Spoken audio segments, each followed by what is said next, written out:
Bonjour à tous, soyez les bienvenus dans ce lieu. Je suis heureux d'être avec vous ce matin pour louer, pour adorer notre Dieu, notre Seigneur. Est-ce que vous êtes avec moi? Amen. On va bénir le Seigneur et chanter « Seigneur, tu es ma vie ». C'est toi vraiment qui est là chaque jour et on va se réjouir ensemble.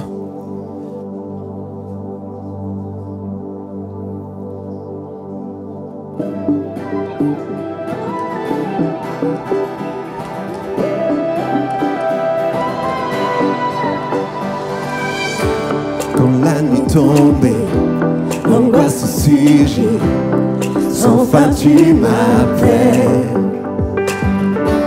Quand ma foi faiblit et l'espoir t'arrive, tu es mon appui. Lorsque je suis là découragé, Dieu, tu es tout pour moi. Désormais je veux persévérer, car tu es avec moi, tu es avec moi. Ton amour m'environne, mais les plus haut résonne dans mon âme tel un écho. Ton amour m'environne, mais les plus haut résonne dans mon âme tel un écho, écho en mon âme. Oh, oh, oh. Oh, oh, oh. À chaque saison, tu renouvelles tes promesses envers moi. Il peut s'opposer à ta volonté, il peut t'arrêter. Lorsque je suis là découragé, Dieu, tu es tout pour moi. Désormais je veux persévérer, car tu es avec moi, tu es avec moi. Ton amour m'environne, mais les plus hauts résonnent dans mon âme tel un écho. Ton amour m'environne, mais les plus hauts résonnent dans mon âme tel un écho, écho en mon âme. Oh, oh, oh, oh, oh, oh, écho en mon âme. Oh, oh, oh, oh, oh. Lorsque je suis là découragé, Dieu, tu es tout pour moi. Désormais je veux persévérer, car tu es avec moi, oui tu es avec moi. Ton amour m'environne, mais les plus haut résonne dans mon âme tel un écho. Ton amour m'environne, mais les plus haut résonne dans mon âme, en mon âme, en mon âme. Ton amour m'environne, mais les plus hauts résonne dans mon âme tel un écho. Ton amour m'environne, mais les plus hauts résonne dans mon âme tel un écho, écho en mon âme. Oh, oh, oh, oh, oh, oh, écho en mon âme. Oh, oh, oh, oh, oh. Est-ce qu'on peut acclamer le Seigneur ce matin? Amen. Seigneur, nous te bénissons parce que tu es grand. Et on va le dire ensemble, combien tu es grand.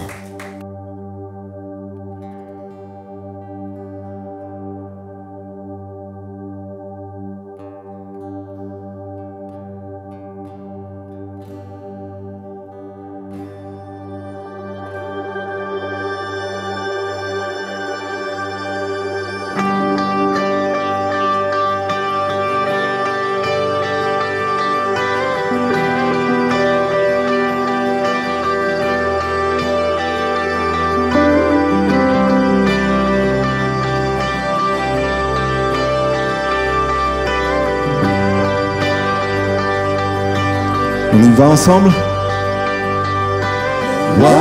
de sa beauté, vêtu de majesté. La terre est dans la joie, la terre est dans la joie. Sa gloire resplendit.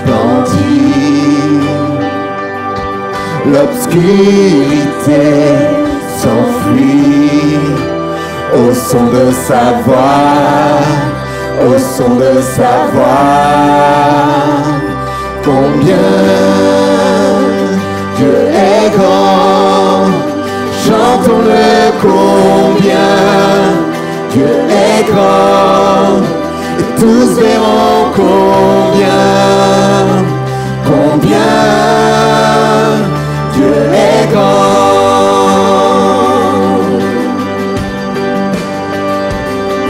Car d'âge en âge il vit, le temps lui est soumis.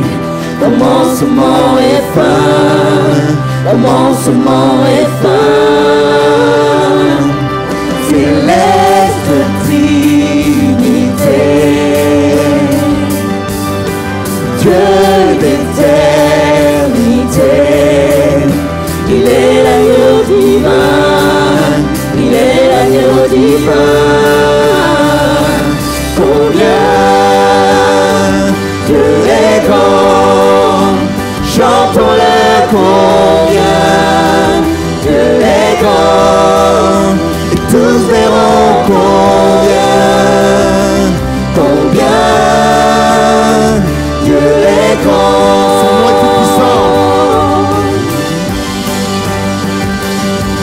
Son nom est tout puissant, digne de louange. Je chanterai combien Dieu est grand.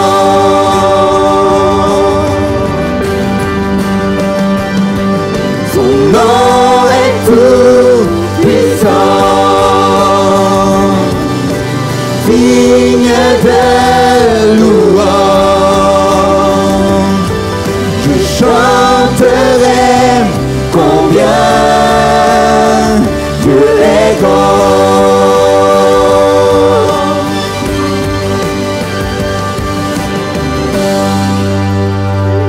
Tu es grand, Seigneur. Et nous le chantons ce matin. Nous déclarons ta puissance, c'est ton autorité, Seigneur. C'est toi qui nous as créés. Et un jour, on te verra tous face à face. Chantons-le, combien tu es grand. Combien Dieu est grand, chantons-le combien Dieu est grand, et tous verront combien Dieu est grand.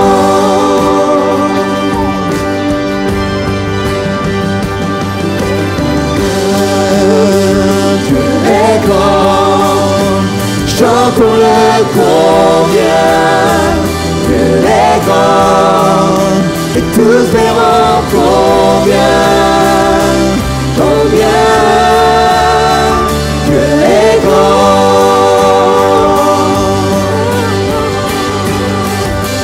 Combien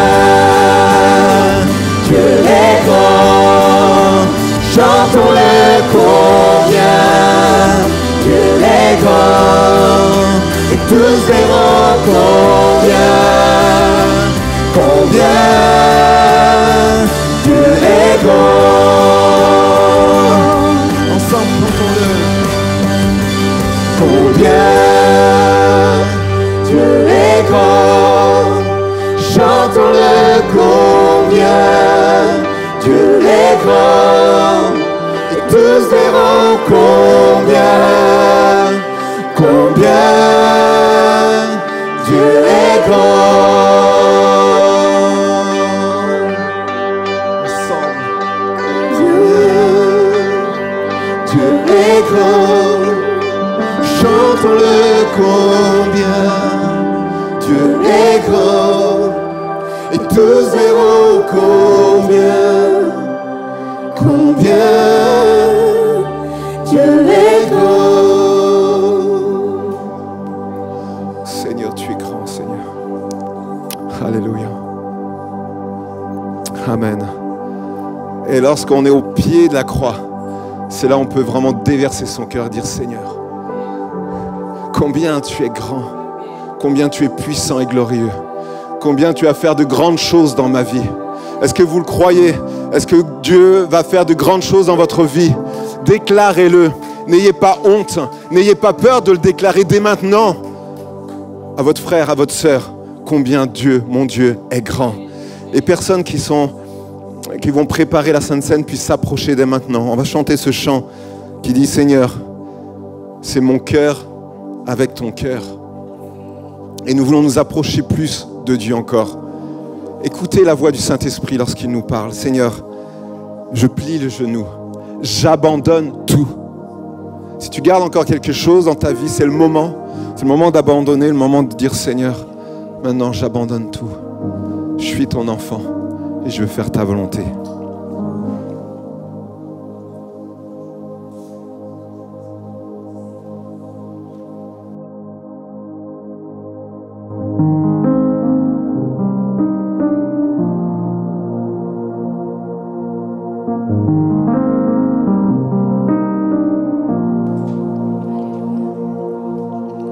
C'est ton cœur que je recherche. Dès que le soleil se lève, je connais ta douce voix. Mon cœur ne brûle que pour toi. C'est toi seul que je désire. Même quand mes pensées chavirent, je connais ta douce voix. Jésus, tu m'attires à toi. Pour un cœur à cœur avec toi, Seigneur. Le reste perd en importance quand je suis là dans ta présence. Oh, quand je suis là dans ta présence.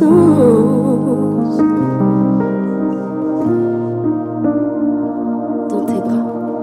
Dans tes bras je me repose. Et oui Jésus, tous mes fardeaux. Tous mes fardeaux je les dépose. Je connais ta douce voix. Jésus, je ne veux que toi. Pour un cœur à cœur avec toi, Seigneur. Le reste perd en importance quand je suis là dans ta présence. Face à face, devant ta grâce. Le reste perd en importance quand je suis là dans ta présence. Quand je suis là dans ta présence.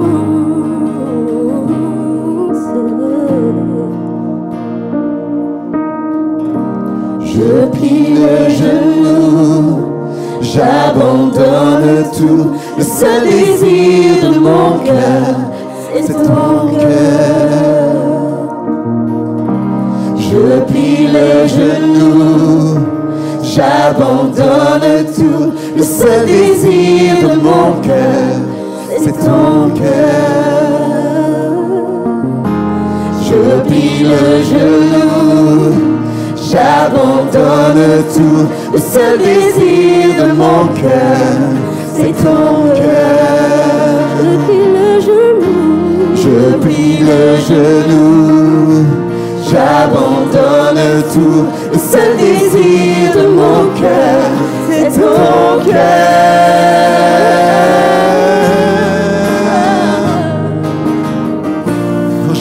donne tout, Seigneur. Me voici. Seigneur, tu es mort pour moi, Seigneur. J'ai soif de toi. Oh, change ma vie, change mon cœur, change mes pensées. Je veux être un cœur à cœur. Transforme mon cœur. Alléluia, Jésus. Pour un cœur à cœur. Pour un cœur à cœur, avec toi, Seigneur. Le reste perd en importance quand je suis là dans ta présence. Face à face, devant ta grâce. Le reste perd en importance quand je suis là dans ta présence.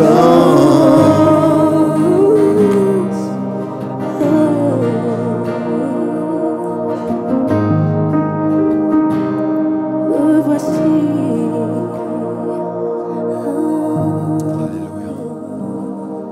Amen. Nous sommes vraiment connectés avec le Seigneur. Et dire, Seigneur, nous sommes là devant cette croix qui a été plantée. Mais Jésus n'est plus sur cette croix. Il est en gloire, à la droite du Père. Et comme Jésus a dit, Père, je veux faire ta volonté. Nous aussi, nous voulons dire, Père, je veux faire ta volonté. On va lire juste ce verset, ce texte, la parole de Dieu, qui encore nous dit combien, frères, je vous rappelle la bonne nouvelle que je vous ai annoncée, que vous avez reçue et à laquelle vous demeurez attachés. C'est par elle que vous êtes sauvés, si vous la retenez telle que je vous l'ai annoncée, autrement vous auriez cru en vain. Je vous ai transmis comme un enseignement de première importance ce que j'avais moi-même reçu, le Christ est mort pour nous, conformément aux Écritures. Il a été mis au tombeau, il est ressuscité le troisième jour, comme l'avaient annoncé les Écritures. Amen. Amen. Jésus est mort pour toi. Jésus est mort pour toi. Alors, nous sommes ce matin tous invités à nous approcher de Christ. Et que personne ne puisse s'éloigner de cette bénédiction. Le seul chemin, c'est Jésus. On presse que Jésus et Jésus seul. Et je bénis le Seigneur de voir mon frère, ma sœur, rayonnant de joie, témoignant de ses bontés, de ses grâces, de guérison en guérison, de miracle en miracle, parce que Dieu est vivant encore aujourd'hui. Alors nous allons pouvoir nous approcher ensemble et dire, Seigneur, nous voici. Comme si c'était le retour de Christ, tous ensemble, multitude rassemblée, dire, Seigneur, nous nous prosternons, nous t'adorons, nous invoquons ton nom, nous sommes là, Seigneur, simplement pour sentir ta présence. Amen. Notre frère bénira. Amen. Oui, Seigneur, quelle gloire, Seigneur, ce matin. Quelle ta bonté, Seigneur. Seigneur, tu es si grand, merveilleux, Seigneur. Quand nous sommes dans ta présence, Seigneur, nous sommes heureux, Seigneur. Parce que tu es là, Seigneur. Tu es présent parmi nous, Seigneur, ce matin. Seigneur, nous te demandons pardon, Seigneur, pour tous nos péchés, Seigneur. Parce que tu es un Dieu pardonnable, Seigneur. Tu es un Dieu de Père, Seigneur. Je te demande, Seigneur, de bénir cette pain. Bénis cette vin, Seigneur. Parce que tu as autant souffert, Seigneur, pour nous donner la vie ce matin. Parce que tu es un Dieu d'amour. Tu es un Dieu d'Abraham, Seigneur. Parce que tu es capable. Tu réponds à tous nos besoins. Dans toutes nos souffrances, Seigneur, tu es là. Tu ne nous abandonnes jamais, Seigneur, sous la route, Seigneur. Je te demande, tous mes frères et sœurs, entre tes mains, Seigneur. Tu vois les difficultés, Seigneur. Mais tu vois tout. Moi-même, je ne peux rien faire pour vous, Seigneur, mais c'est toi qui es là. C'est toi qui es capable de le faire. C'est toi qui es capable de guérir, Seigneur. C'est toi qui es bon Dieu, Dieu tout-puissant. Tu es le commencement et la fin, Seigneur. Je te remets tout ça d'entre tes mains, dans le nom précieux de Jésus. Amen. Amen. Que tous ceux qui sont baptisés d'eau par immersion puissent se lever ou rester debout afin de faciliter la distribution. Sentez-vous libre, priez, élevez votre voix, bénissez le Seigneur. Si vous avez un don spirituel, exercez-le. Amen. On va lire ce texte, la parole de Dieu qui dit, voici comment nous savons ce que c'est d'aimer. Jésus-Christ a donné sa vie pour nous. Nous devons nous aussi donner notre vie pour nos frères. Si un homme riche voit son frère dans le besoin et lui ferme son cœur, l'amour de Dieu ne peut être présent en lui. Une vérité simple, je n'ai pas grand-chose à rajouter. Soyons généreux, tout simplement. Là où nous voyons le besoin, allons-y, donnons. Amen. Et on va terminer par ce chant. On va se lever encore et on va se réjouir. Seigneur, tu es la vie. Amen.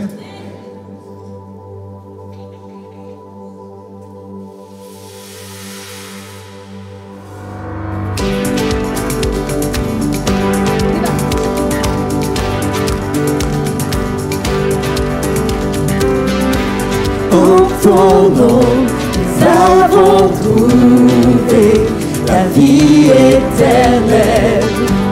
Par ta grâce, tu nous fais connaître ta liberté.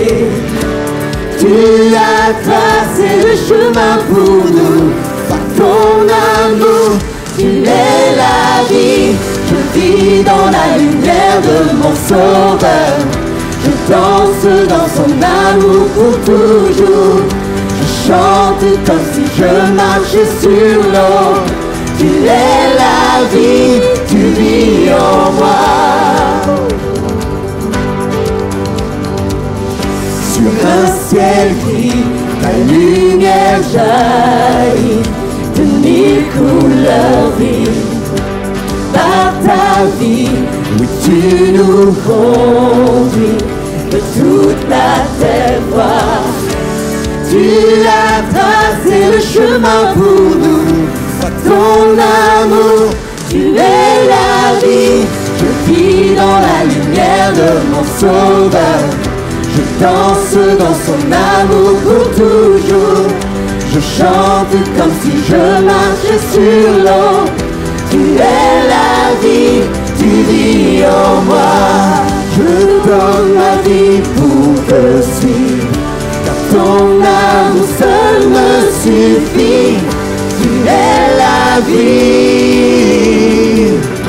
tu es la vie, tu vis en moi. Pour que ce monde puisse voir ta grâce, pour que ce monde puisse voir que tu es Dieu, à jamais sois élevé.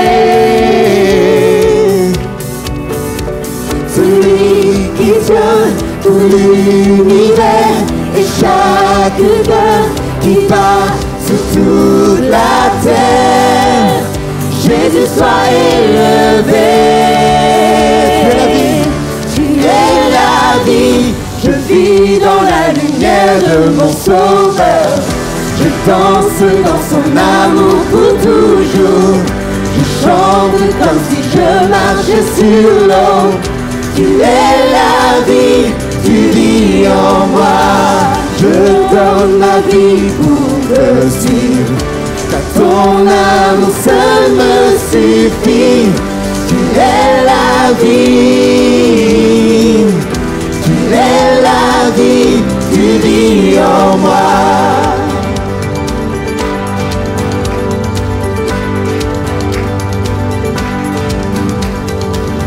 Est-ce qu'on peut acclamer le Seigneur? Amen. Tu vis en moi. Notre Dieu est grand et bon. Amen. On passe vraiment des temps bénis. Alléluia.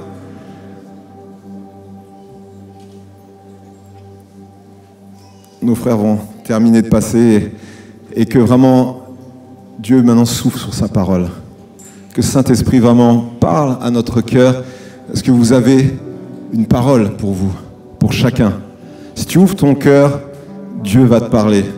Si tu es attentif, si tu as des solutions, des problèmes dans ta vie où tu ne sais pas comment les résoudre, ben c'est maintenant la solution qui va être donnée. Amen. Et un des deux frères va pouvoir rendre grâce pour les offrandes.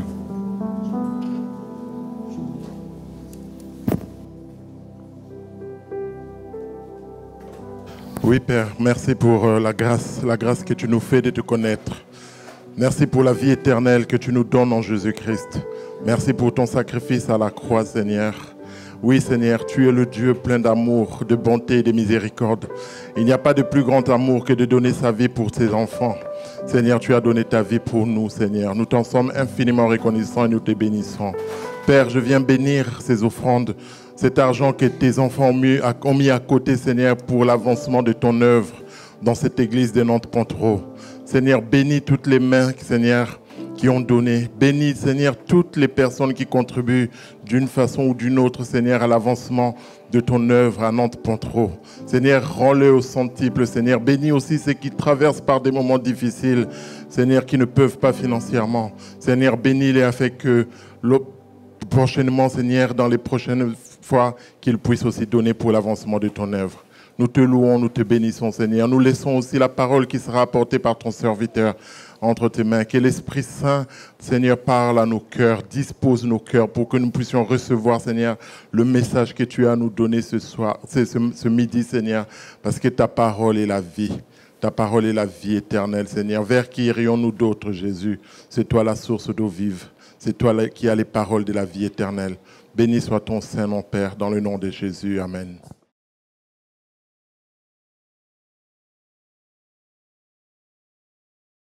Soyez tous et toutes les bienvenus dans cette maison de prière. Et avant de plonger nos regards dans la parole de Dieu, oui, je rends grâce au Seigneur. Amen. Puisque nous étions partis au Rwanda en vacances, pour ceux qui ne connaissent pas le Rwanda et le Rwandais, je suis rwandais, je viens de ce pays, et que c'est merveilleux de retourner de temps en temps. Oui, de retourner de temps en temps dans son pays, quand c'est possible.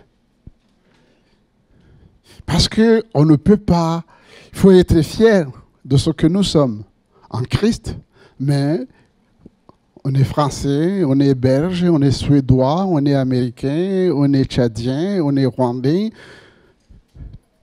Nous n'avons pas choisi. Qui a choisi son pays? Une question. Qui a choisi? Et qui a choisi sa famille? Alors, plutôt que de voir des soucis avec vos pays, avec vos familles, soyez heureux.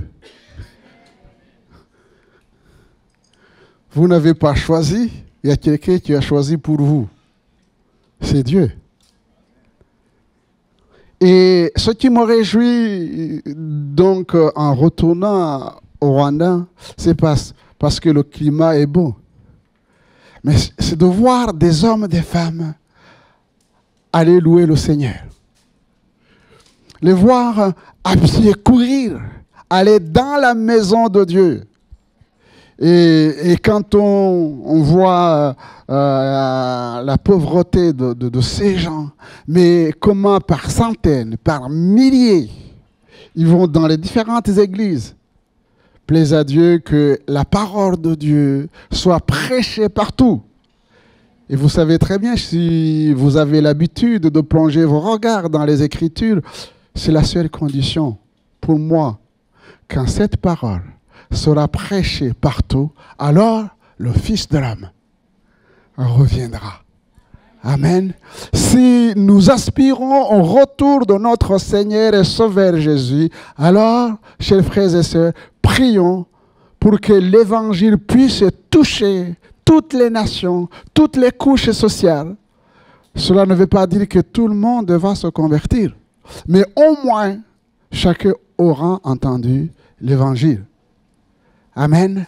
Et c'est pourquoi nous sommes appelés, autant que cela dépend de nous, à être ces serviteurs, ces servantes qui sont au service du Seigneur. Amen. J'aimerais ce matin, chers frères et sœurs, que nous puissions plonger nos regards dans la parole de Dieu en faisant la lecture dans deux textes. Philippiens chapitre 2, verset 1er. Philippiens chapitre 2, verset 1er.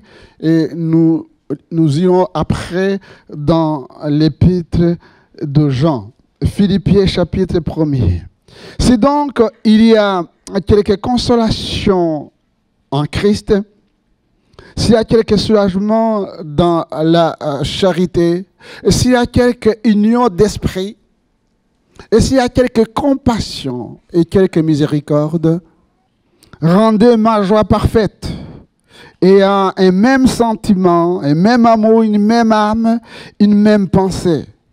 Ne faites rien par esprit de parti ou par vaine gloire, mais que l'humilité vous fasse regarder les autres comme étant au-dessus de vous-même. Que chacun de vous, au lieu de considérer ses propres intérêts, considère aussi ceux des autres. Ayez en vous les sentiments qui étaient en Jésus-Christ, lequel existant en forme de Dieu, n'a point regardé comme une proie à arracher d'être égal avec Dieu, mais s'est dépouillé lui-même en prenant une forme de serviteur, en devenant semblable aux hommes, et ayant paru comme un simple homme, il s'est humilié lui-même, se rendant obéissant jusqu'à la mort, même jusqu'à la mort de la croix.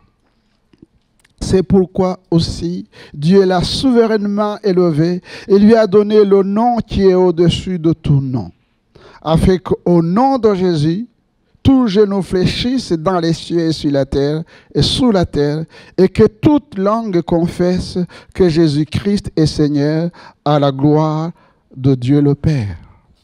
Dans 1 Jean chapitre 2, 1 Jean chapitre 2, verset 3. 1 Jean chapitre 2. Si nous gardons ces commandements, par là nous savons que nous l'avons connu. Celui qui dit « je l'ai connu » et qui ne garde pas ses commandements est un menteur. Et la vérité n'est point en lui. Mais celui qui garde sa parole, l'amour de Dieu est véritablement parfait en lui. Par là nous savons que nous sommes en lui. Celui qui dit qu'il demeure en lui doit marcher aussi comme il a marché. Amen. Nous te bénissons notre Dieu et notre Père. Nous te bénissons parce que nous avons ce privilège d'ouvrir ta parole, de lire ta parole, de méditer ta parole. Et nous te demandons, Seigneur, cette intelligence qui vient de toi, pour que nous puissions non seulement comprendre ta parole, mais aussi marcher selon ta parole. Bénis cette assemblée ce matin dans le nom de Jésus. Comme tu t'es approché de tes disciples et que tu leur as ouvert l'esprit pour qu'ils comprennent les Écritures, qu'il en soit ainsi ce matin pour chacun d'entre nous, dans le nom de Jésus. Amen.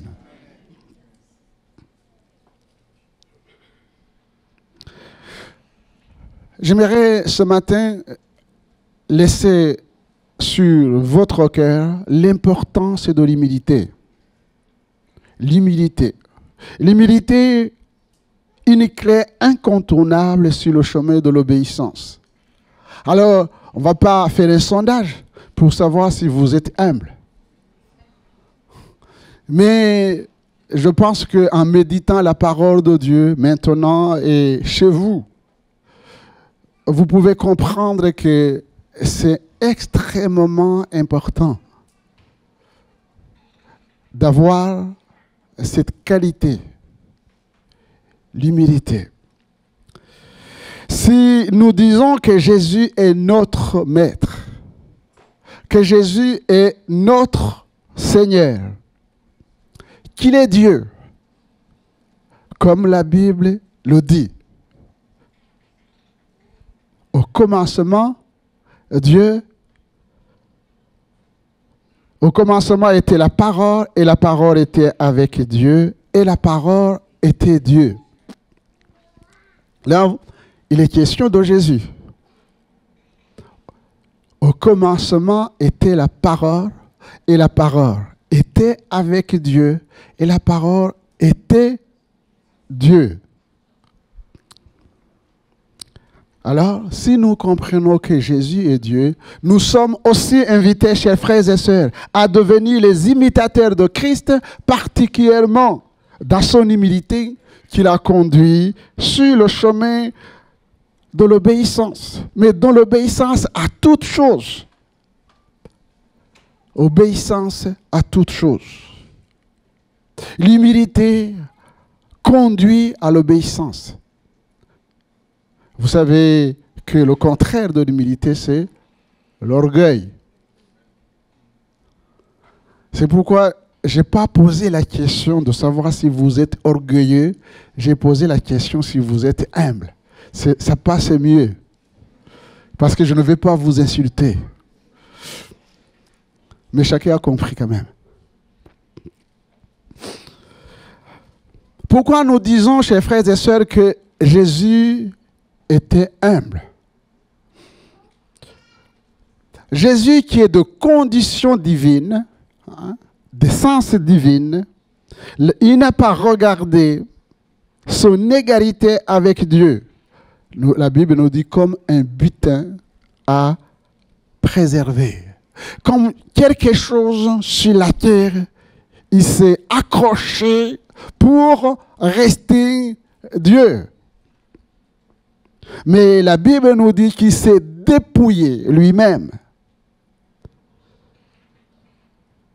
en prenant une condition de serviteur. Il s'est dépouillé lui-même en prenant la condition de serviteur, en devenant semblable aux êtres humains. De condition divine, il a endossé la condition humaine. Premièrement, Jésus s'est dépouillé de sa divinité en devenant homme. Et j'ai remarqué, voyez-vous, chers frères et sœurs, que les hommes cherchaient de super pouvoirs, n'est-ce pas vrai? Si vous regardez les films, vous trouvez que les hommes cherchent à être puissants, à dominer. Mais Jésus, lui, il a laissé les pouvoirs. Il est devenu un homme. Il a abandonné ses honneurs. Il a quitté la gloire. Et il a accepté la condition humaine parce qu'il avait un but. Nous sauver. Nous donner la vie éternelle. Et que cela nous serve dans la suite d'exemple. Ce n'est pas simplement nous donner la vie éternelle. Mais cette vie éternelle devrait nous conduire sur le chemin de l'obéissance à l'exemple de Jésus-Christ. Deuxièmement, il est né comme tous les enfants. De Dieu qu'il était, il est né comme tous les enfants. Mais pas comme tous les enfants, mais comme les enfants pauvres. Comme les enfants pauvres. Il aurait pu choisir, chers frères et sœurs, de naître dans une famille royale, où les conditions de vie étaient idéales. Il avait le pouvoir. Mais il n'a pas choisi cette voie. Mais au contraire, la Bible nous dit que pendant qu'ils étaient à Jérusalem, vous prendrez dans Luc chapitre 2, verset 6, eh bien, pendant qu'ils étaient là, le temps où Marie, sa mère, devait accoucher arriva et elle enfanta son fils premier-né. Et la maillotant et le coucha dans une crèche parce qu'il n'y avait pas de place pour eux dans l'hôtellerie. Il n'y avait pas de place. Alors on peut bien sûr, voyez-vous, chers frères et sœurs, trouver des explications et dire que, oui, à cette période, les Israélites, les prosélytes allaient à Jérusalem, donc il y avait beaucoup de monde, il n'y avait pas de place. Il n'y avait pas de place dans les hôtels, il n'y avait pas de place. Mais lui, de condition divine, il savait tout. Il aurait pu donc choisir bien avant. Mais la Bible nous dit qu'il n'a pas trouvé une place. Eh bien, il a trouvé une crèche, un breuvage. Il est né dans dans des conditions, j'allais dire, misérables. Parce qu'il n'y avait pas de place. Il n'y avait pas de place. Est-ce que vous qui m'écoutez ce matin, est-ce que vous avez une place pour Jésus? Est-ce que vous avez une place pour Jésus? C'est ça ce que ça veut dire. Est-ce que vous avez une place pour Jésus? Ou alors, il y a des choses qui vous empêchent de lui ouvrir votre cœur. Puisque l'Apocalypse nous dit, voici je me tiens à la porte et je frappe. Si quelqu'un entend ma voix et ouvre son cœur, j'entrerai chez lui. Je souperai avec lui et lui avec moi. Le désir de Jésus, en venant dans ce monde, comme nous allons le voir au fur et à mesure, c'était justement pour que les hommes lui fassent une place, lui donnent une place, lui donnent une place. Alors, à tout et chacun, on peut lui donner une place, mais on peut aussi le perdre en chemin. Comme ses parents qui cheminaient avec lui. Ils pensaient que Jésus était avec eux. Mais ils ne se sont pas rendus compte que Jésus, en grandissant, eh bien, il était resté à Jérusalem. Ils ont cherché partout. Ils ont cherché partout, mais Jésus n'était pas avec eux. N'était pas avec eux. Lui trouvait une place, lui accordait une place, mais restait avec lui. Ne pas le perdre en chemin. Il a grandi dans la soumission et l'obéissance à ses parents, nous dit la parole de Dieu. Puisqu'il descendait avec eux pour aller à Nazareth, il a été soumis, nous dit la parole de Dieu. Et Jésus croissait en sagesse, en stature et en grâce devant Dieu et devant les hommes. Jésus était soumis à ses parents.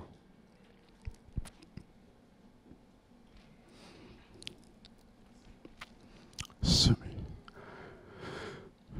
L'étude de la parole de Dieu, c'est de nous interpeller sur nos vies. Si nous disons que nous sommes chrétiens, puisque je parle à ceux qui sont nés de nouveau, à ceux qui connaissent la parole de Dieu, à ceux qui sont même remplis de l'Esprit de Dieu, êtes-vous soumis à vos parents? Quelle relation avez-vous avec vos parents si vous les avez encore? Je ne vous pose pas la question de savoir... Non, je vous pose la question bibliquement. Quelle relation avez-vous avec vos parents?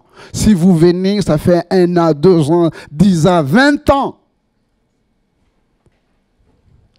Quelle relation avez-vous avec vos parents? Jésus était soumis d'essence divine, de conditions divines. Il était soumis à ses parents. Vous ne pensez pas qu'il n'y avait pas de reproche à faire à ses parents? Lui qui était Dieu, qui voyait tout, qui connaissait tout. Mais il était soumis. La soumission. Ah, quel mot barbare. La soumission. Ah, je pense que j'aurai l'occasion aussi de le développer en dehors du mariage, parce que ce genre de choses-là arrive souvent quand on prêche. Et ça, c'est pas dans mes notes. Mais je pense que j'y reviendrai. Parce qu'il y a des hommes qui, je ne sais pas comment ils lisent la Bible, et chaque fois ils sortent, la Bible dit, femmes, soyez soumises à vos maris. Là, ils disent,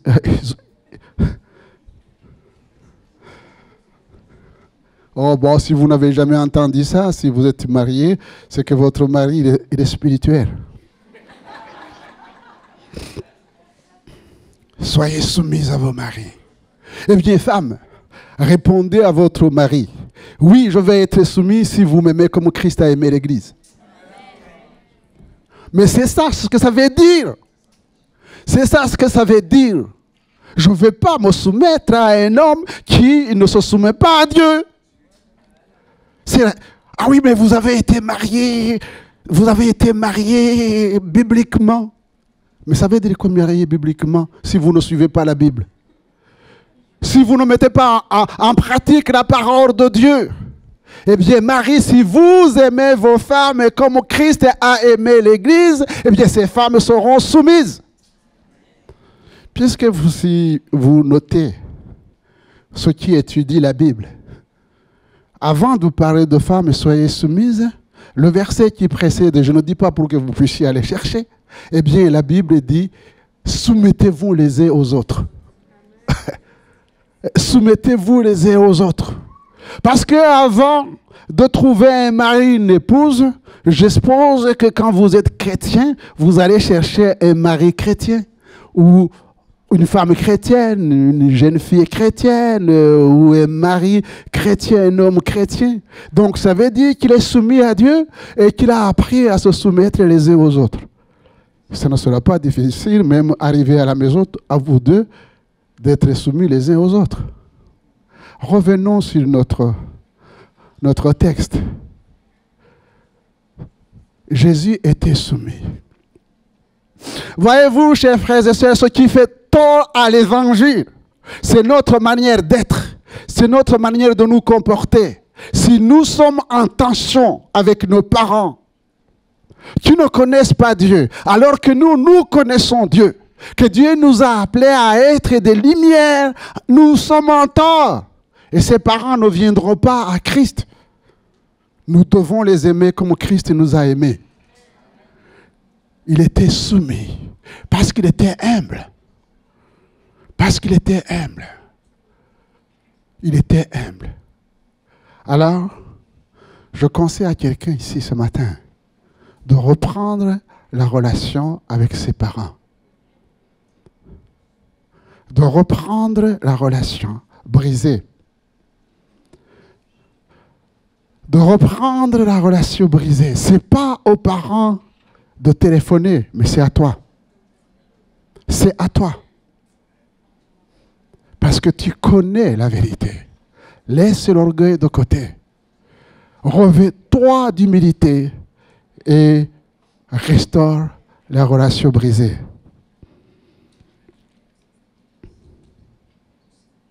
La Bible dit, autant que cela dépend de vous, écoutez-moi bien, chers frères et sœurs, autant que cela dépend de vous, soyez en paix avec. Soyez en paix les uns avec les autres. Et la Bible dit, autant que cela dépend de vous. Ça veut dire que vous avez tout fait. Mais après, si les personnes s'entêtent, refusent, vous restez dans l'attitude de prière. Mais vous avez fait ce que vous devriez faire. Ce que vous devriez faire. Jésus était soumis à ses parents. Et il nous a donné un exemple. Il nous a donné un exemple de restaurer les relations brisées. Et autant que cela dépend de nous, d'être en paix avec nos frères et nos sœurs. Avec nos frères et nos sœurs.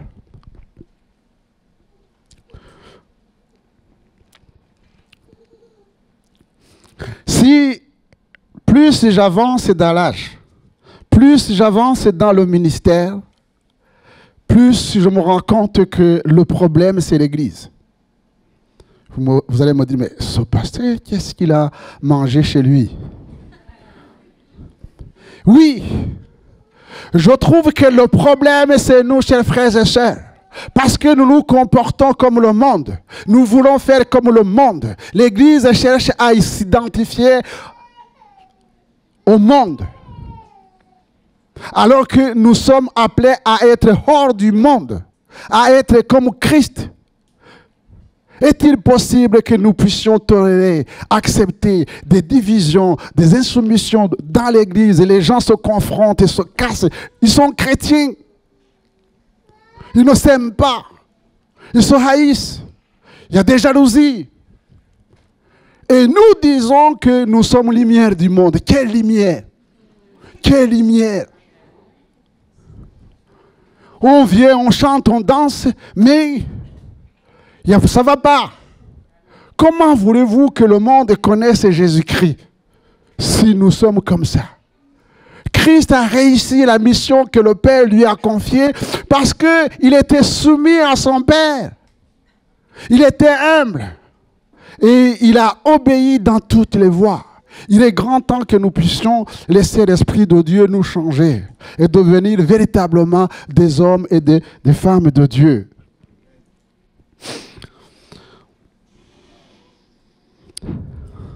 Devenu adulte, Jésus a obéi à la parole de son Père en passant par les eaux du baptême avant de commencer son ministère terrestre. Vous me direz, mais c'est un détail.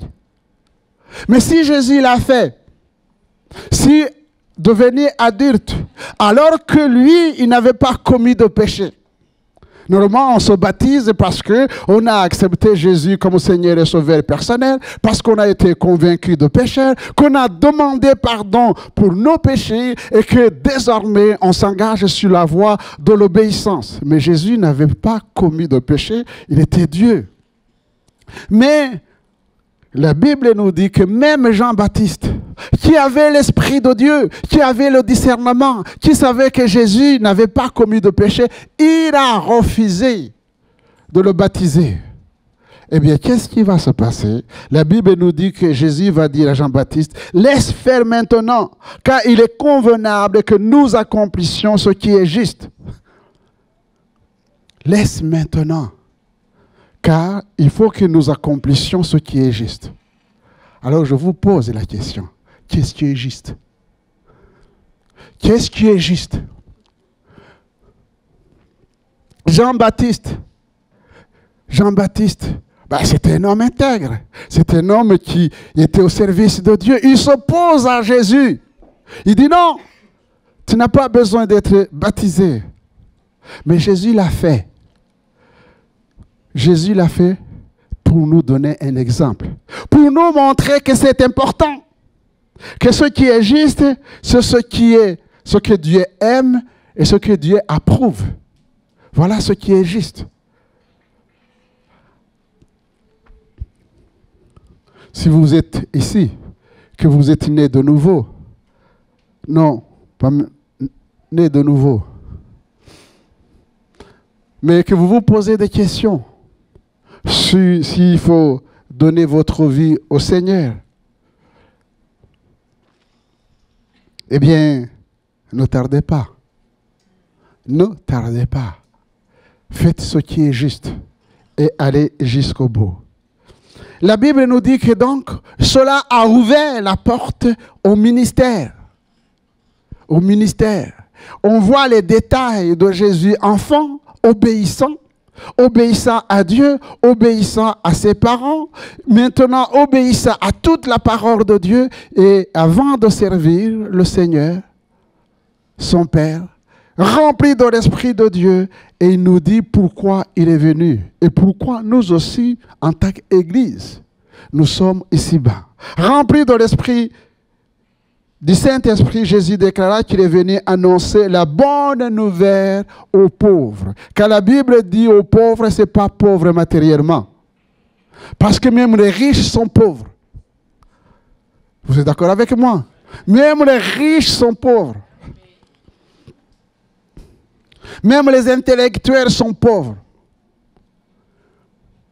Tous ceux qui ne connaissent pas les Saintes Écritures et qui ne marchent pas selon les Saintes Écritures, ils sont pauvres. Ils sont pauvres. Celui qui est riche, c'est celui qui a Jésus. Parce que c'est lui qui nous enrichit. Mais n'ayez pas Jésus comme un slogan. Parce que celui qui est riche humainement, on le voit aussi. Mais celui qui est riche et qui a Jésus dans son cœur, ça se voit aussi.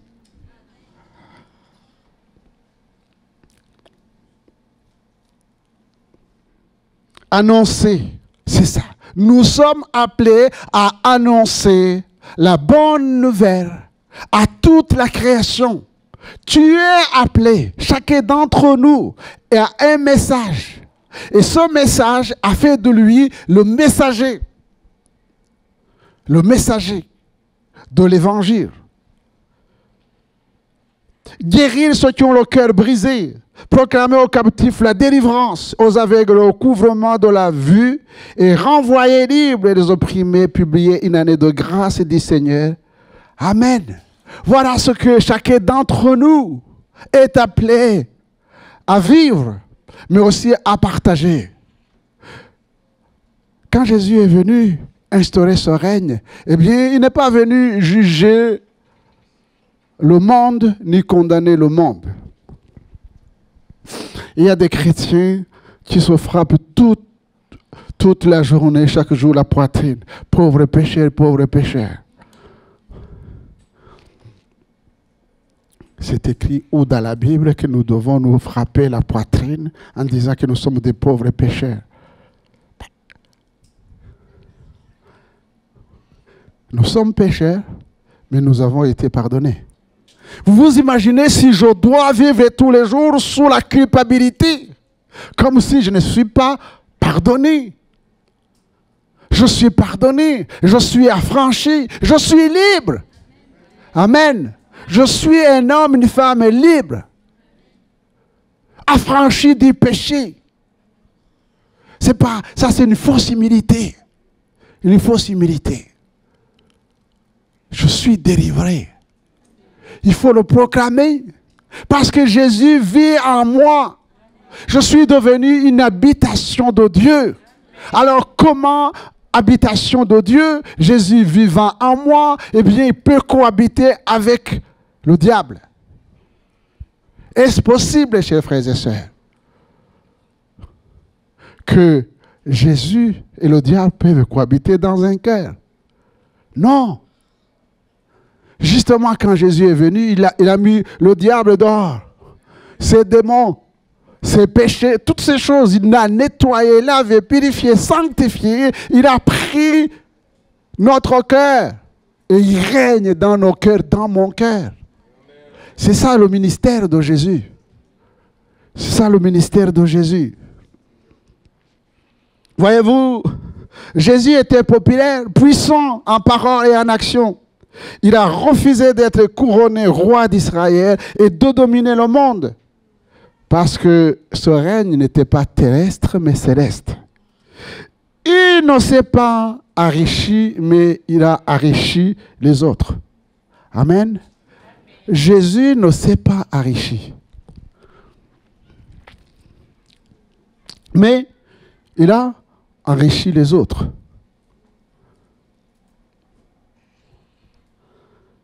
Roi serviteur, roi intègre, juste, honnête et fidèle.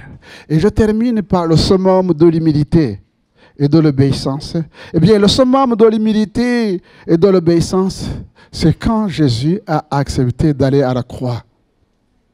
Il est allé à la croix. Il a été crucifié. Est-ce que tu peux regarder Luc chapitre 23, verset 35. Luc chapitre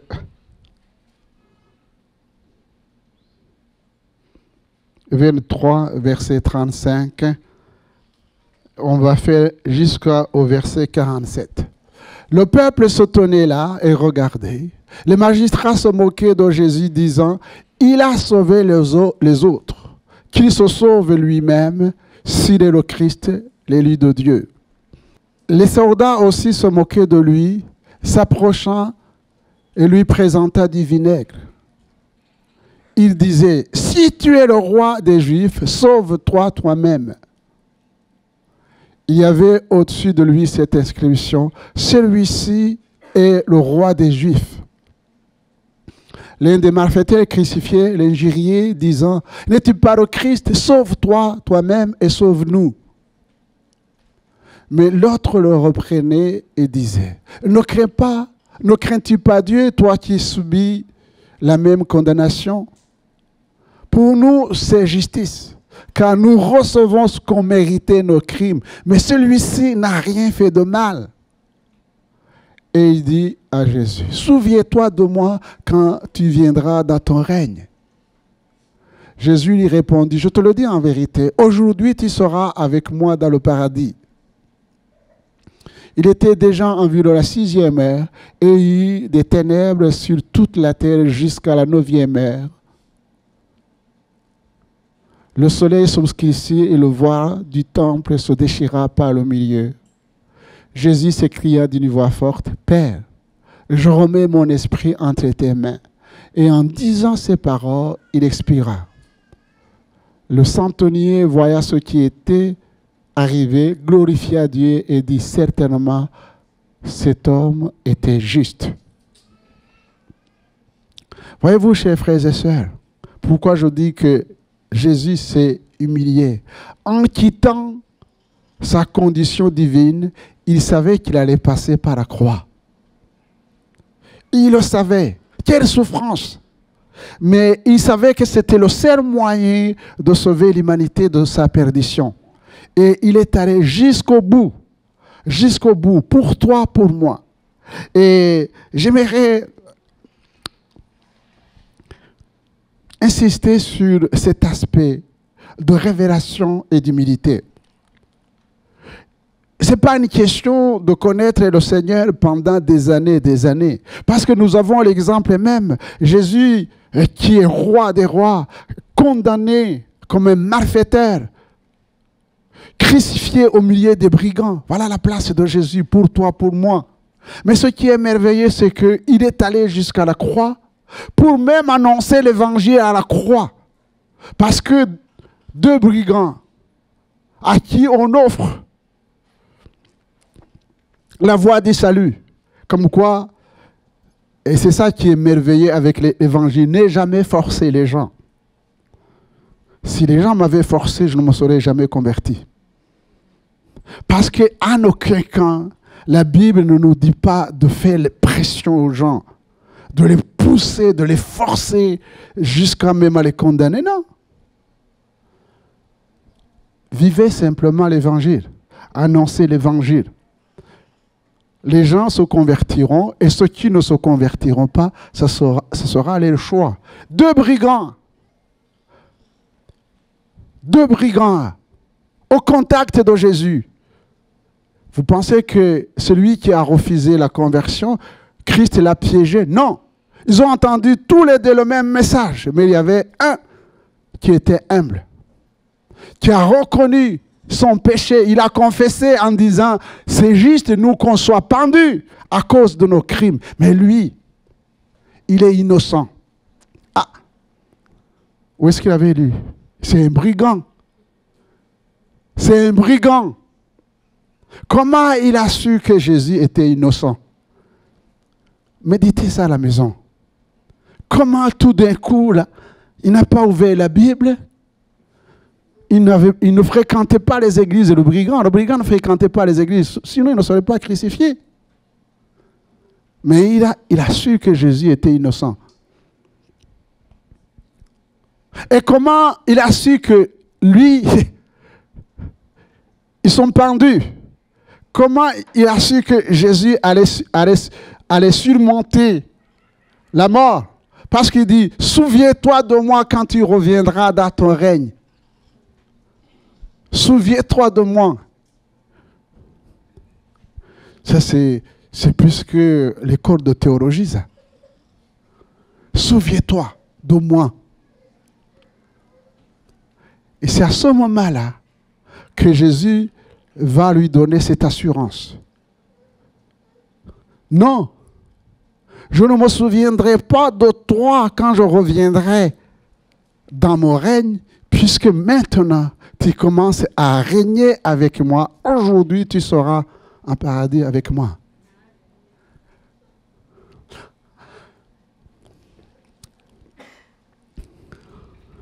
Le règne de Jésus a commencé le jour où nous avons accepté Jésus comme notre Seigneur et Sauveur. Amen.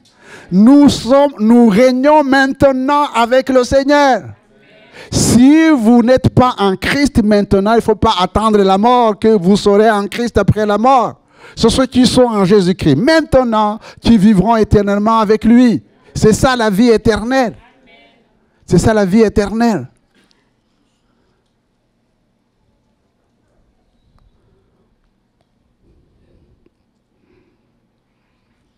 Mais Jésus a donné sa vie à la croix. Alors, je pose la question. Je me pose la question et je te pose la question. Qu'est-ce que le Seigneur me demande, te demande de porter à la croix pour que je puisse être libéré et que je puisse entrer dans les œuvres qu'il a préparées d'avance pour moi et que je puisse le servir avec joie? C'est quoi? Parce qu'il y a des choses, voyez-vous, chers frères et sœurs, qui nous empêchent de courir dans la carrière qui nous est ouverte. Parce que nous sommes orgueilleux, parce que nous refusons d'être brisés et d'écouter comme le brigand qui humblement, lui, il a reconnu que ce qui pourrait l'empêcher d'aller au ciel, c'est à cause de ses péchés. Et la Bible dit clairement que tous, sans exception aucune, tous ont péché. Tous. Et ils sont privés de la gloire de Dieu. Mais grâce soit rendue à Dieu. Grâce soit rendue à Dieu qui nous a donné Jésus-Christ. Alors, si le brigand, voyez-vous, chers frères et sœurs, si le brigand, lui, a pu comprendre la parole de Dieu, vous n'allez pas me dire que la parole de Dieu est compliquée. Alors que dimanche sur dimanche, vous êtes là, vous écoutez. Et puis, vous allez philosopher après. Un philosophe, oui, mais je ne suis pas prêt, je ne peux pas donner mon cœur au Seigneur, je ne peux pas faire ça. Mais Jésus, lui, il est venu humble, pour accomplir tout ce que le Père lui demandait. Retournons dans notre texte, dans Philippiens, et c'est la conclusion, les 5 premiers versets. L'apôtre Paul dit ceci, s'adressa à l'église de Philippe. Si donc il y a quelque consolation en Christ, s'il y a quelque soulagement dans la charité, s'il y a quelque union d'esprit, s'il y a quelque compassion et quelque miséricorde, rendez ma joie parfaite, ayez un même sentiment, un même amour, une même âme, une même pensée. Ne faites rien par esprit de parti ou par vaine gloire, mais que l'humilité, on retrouve encore le fondement, que l'humilité vous fasse regarder les autres comme étant au-dessus de vous-même. Que chacun de vous, au lieu de considérer ses propres intérêts, considère aussi ceux des autres. Ayez en vous les sentiments qui étaient en Jésus-Christ. Ayez en vous. Et c'est là où on a développé, dépouillez-vous du vieil homme. Plaise à Dieu que chacun d'entre nous puisse prendre comme modèle d'humilité et d'obéissance à Jésus, notre Seigneur et notre Sauveur. Amen. Seigneur, notre Dieu et notre Père, nous bénissons ton nom et nous glorifions ton nom. Merci parce que tu nous as donné ta parole, source d'enseignement. Tu nous as donné ton esprit pour que nous puissions comprendre, Seigneur, ce que tu veux de nous. Que nous puissions t'aimer, te faire aimer, Seigneur. Et que nous puissions nous aimer les uns les autres, afin que le monde sache que tu les aimes. À toi toute la gloire, Père, dans le nom de Jésus. Amen.